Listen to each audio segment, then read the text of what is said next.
taking the next logical step with a historic agreement on science and technology partnerships, and this will create new government, academic, and private sector cooperation in areas such as AI, which is taking over the world. The deals and investment that you're announcing today break all records.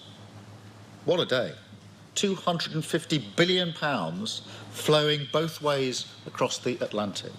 It is the biggest investment package of its kind in British history by a country mile.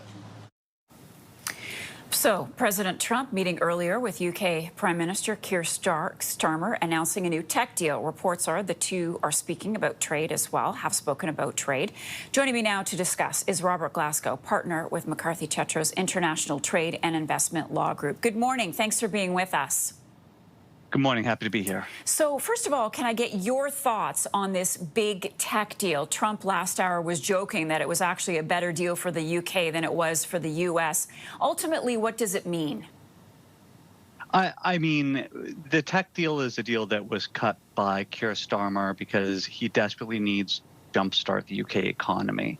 Whatever investment he can obtain from external sources, particularly the US, is good for him because it can help reboot that economy and help his flagging popularity.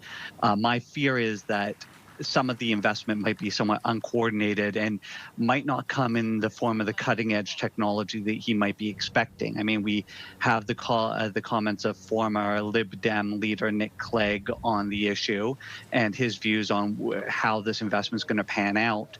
And some of my fears are that Starmer, is unpopular for a reason, and that perhaps his decision-making here may end up exacerbating things. Hurting him even more. So, like Canada, the UK was looking for reductions on steel and aluminum tariffs. So where does that stand after Trump's visit there? And does that tell us anything about how Canada's trade priorities sit with the U.S.?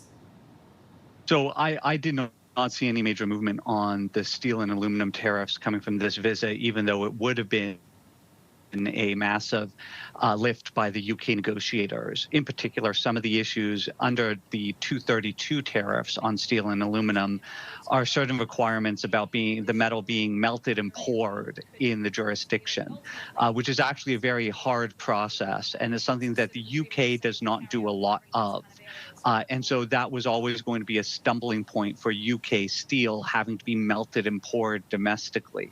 That's not as much of a problem for Canada because our domestic industry can handle a lot of that.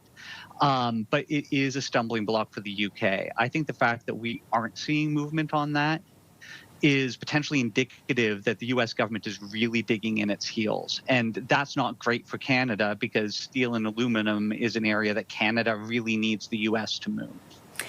Separately, I want to ask you about Carney heading to Mexico City to sign what is being called a strategic partnership deal on trade and security. For many, that may seem a little curious, given that we are now undergoing the process of reopening the CUSMA deal. What are your thoughts around that? I mean, are there areas that Mexico and Canada can kind of reset things outside of that trilateral deal, Robert? So we have not only the CUSMA renegotiations coming up that will span for about 10 years, but we also are both members of the Comprehensive and Progressive Trans-Pacific Partnership. And shortly, the UK is already acceded, and Canada is set to recognize the UK as a CPTPP country, likely this fall.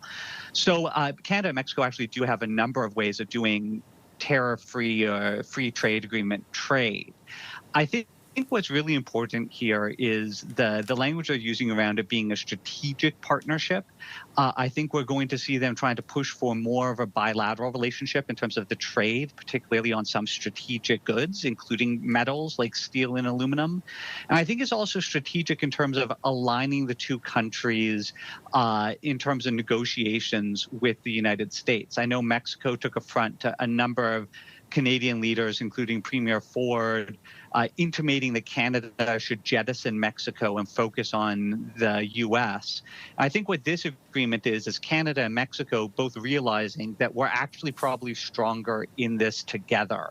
And I think President Sheinbaum and Prime Minister Carney have come together to really push that and to try to help strengthen that relationship.